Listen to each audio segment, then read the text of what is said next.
Price the lord. ಕರ್ತನ ಪರಿಶುದ್ಧವಾದ ನಾಮಕ್ಕೆ ಸ್ತೋತ್ರ ಉಂಟಾಗಲಿ. ಪ್ರಿಯರಾದ ದೇವರ ಮಕ್ಕಳೇ, ಈ ದಿನ ನಮ್ಮನ್ನು ಕರ್ತನು ಕರೆದು ರಕ್ಷಣೆ ನೀಡಿ ನಮ್ಮನ್ನು ಆಶೀರ್ವದಿಸಿ ಬಲಪಡಿಸಿ ನಮ್ಮನ್ನು ಪ್ರತಿದಿನವೂ ಹೊಸದಾಗಿಯೂ ಹೊಸ ಆಶೀರ್ವಾದಕರವಾಗಿಯೂ ಮತ್ತು ನಾವು ಜೀವಂತವಾಗಿರುವುದಾಗಿ ದೇವರು ಪ್ರತಿದಿನವನ್ನು ನೂತನ ದಿನವನ್ನು ಕೊಡುವ ಹಾಗೆ ಪ್ರತಿ ಕ್ಷಣವು ಕರ್ತನ ಸನ್ನಿಧಿ ನಮ್ಮ ಜೊತೆ ಇರುವುದರಿಂದ ನಾವು ಚೆನ್ನಾಗಿ ಈ ದಿನ ಇದ್ದೇವೆ. ಕರ್ತನು ನಮ್ಮನ್ನು ಚೆನ್ನಾಗಿಟ್ಟಿರುವುದರಿಂದ ನಾವು ಕರ್ತನಲ್ಲಿ ಕೂಡ ಹಾಗೆ ಆತನ ವಾಕ್ಯದಲ್ಲಿ ಕೂಡ ಆತನ ಮಾತಿನಲ್ಲಿ ಕೂಡ ಆತನ ಮೇಲೆ ಆಧಾರಪಟ್ಟು ಆತನ ಮೇಲೆ ವಿಶ್ವಾಸ ಇಟ್ಟು ನಂಬಿಕೆಯಿಂದ ಆತನಲ್ಲಿ ಕೂಡ ನಾವು ಚೆನ್ನಾಗಿ ಇರುವುದಕ್ಕಾಗಿ ದೇವರು ಒಳ್ಳೆಯ ಪ್ರತಿದಿನವನ್ನು ನಮಗೋಸ್ಕರ ಕೊಡುವನಾಗಿದ್ದಾನೆ. ಹಾಲೆಲೂಯ. ಅದೇ ರೀತಿಯಾಗಿ ಪ್ರಿಯರೇ, ನೋಡೋಣ, ಯಾವನು ದುಷ್ಟರ ಆಲೋಚನೆಯಂತೆ ನಡೆಯದೆ ಪಾಪಾತ್ಮರ ಮಾರ್ಗದಲ್ಲಿ ನಿಂತುಕೊಳ್ಳದೆ ಧರ್ಮನಿಂದ ಕೊರಡದೆ ಕೂತುಕೊಳ್ಳದೆ ಯೆಹೋವನ ಧರ್ಮಶಾಸ್ತ್ರದಲ್ಲಿ ಆನಂದ ಪಡುವನಾಗಿ ಅದನ್ನೇ ಹಗಲು ಇರಲು ಧ್ಯಾನಿಸುತ್ತಿರುವನು, ಅವನು ಎಷ್ಟು ಧನ್ಯನು. ಅವನು ನೀರಿನ ಕಾಲುವೆಗಳ ಬಳಿಯಲ್ಲಿ ಬೆಳೆದಿರುವ ಮರದ ಹಾಗಿರುವನು. ಅಂಥ ಮರವು ತಕ್ಕ ಕಾಲದಲ್ಲಿ ಫಲ ಕೊಡುತ್ತದಲ್ಲ, ಅದರ ಎಲೆ ಬಾಡುವುದೇ ಇಲ್ಲ, ಅದರಂತೆ ಅವನ ಕಾರ್ಯವೆಲ್ಲವೂ ಸಫಲವಾಗುವುದು. ದುಷ್ಟರು ಹಾಗಲ್ಲ, ಗಾಳಿ ಬಡ್ಕೊಂಡು ಹೋಗುವ ಹೊಟ್ಟಿನಂತೆ ಇದ್ದಾರೆ. ಆದ್ದರಿಂದ ದುಷ್ಟರು ನ್ಯಾಯ ವಿಚಾರಣೆಯಲ್ಲಿಯೂ ಪಾಪಾತ್ಮರು ನೀತಿವಂತರ ಸಭೆಯಲ್ಲಿ ನಿಲ್ಲುವುದಿಲ್ಲ. ಯೆಹೋವನು ನೀತಿವಂತರ ಮಾರ್ಗವನ್ನು ಲಕ್ಷಿಸುವನು, ದುಷ್ಟರ ಮಾರ್ಗವು ನಾಶವಾಗಿರುವುದು.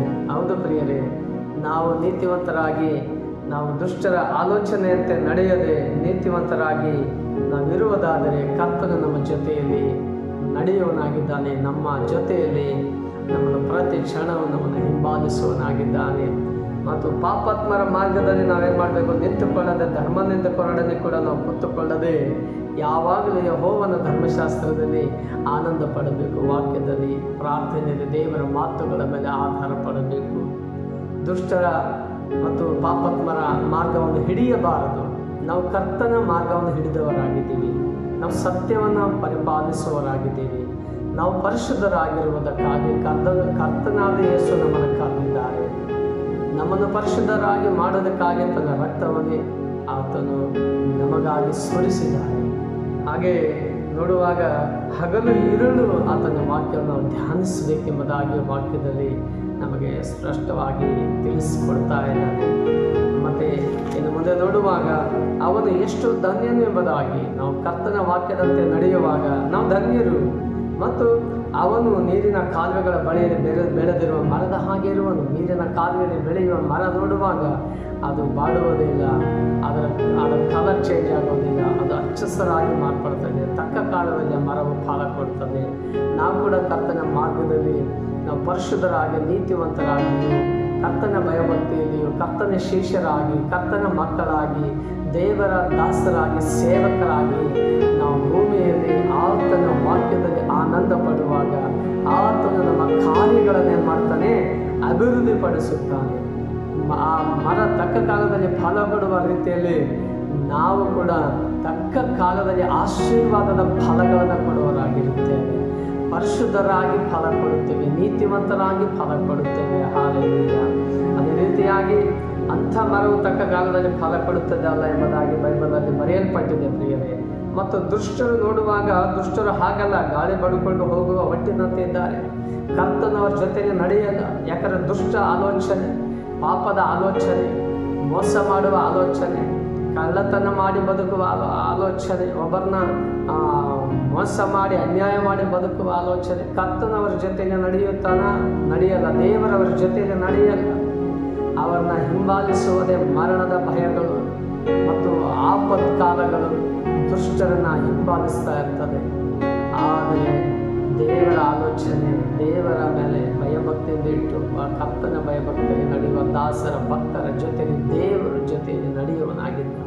ಕಳ್ಳರ ಜೊತೆಗೆ ದೇವರು ನಡೆಯುತ್ತಾನ, ಸುಳ್ಳುಗಾರನ ಜೊತೆಗೆ ದೇವರು ನಡೆಯಲ್ಲ. ವ್ಯಭಿಚಾರರ ಜೊತೆಗೆ ದೇವರು ಇರ್ತಾನೆ, ಇರುವುದಿಲ್ಲ.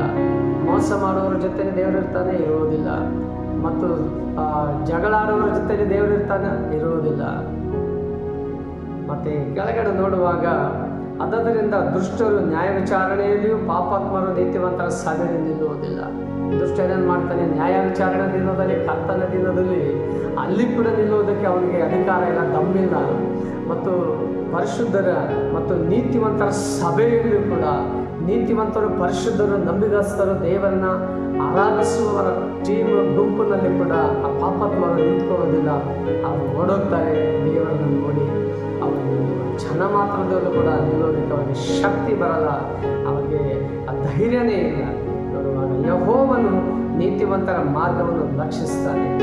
ದೇವರು ಯೆಹೋವ ರಕ್ಷಕನು, ಸೃಷ್ಟಿಕರ್ತನಾಗಿರುವ ಯೇಸು ಸ್ವಾಮಿ ನಮ್ಮ ನೀತಿವಂತರನ್ನ ಏನು ಮಾಡ್ತಾನೆ? ಆತನು ಯೆಹೋವ ದೇವರು ನೀತಿವಂತರನ್ನ ಕಟಾಕ್ಷಿಸ್ತಾನಂತೆ.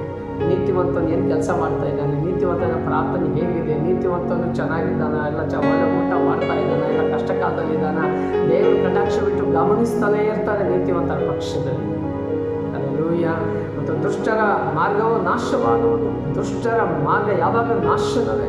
ದುರ್ಮರಣ, ಅವ ಮರಣಕರ ವ್ಯಾಧಿ, ಅವನ ಜೀವಿತದಲ್ಲಿ ಭಯ, ಮಾಟ ಮಂತ್ರದ ಭಯ, ದೆವ್ವಗಳ ಭಯ, ಕೊಲೆಗಾರರ ಭಯ, ಕಳ್ಳತನ ಮಾಡಿದ್ರೆ ಹಿಡ್ಕೊಳ್ತಾರೆ, ಅದು ಅಲ್ಲಿ ತಪ್ಪಿಸ್ಕೊಳ್ತಾ ಇರ್ತಾರೆ.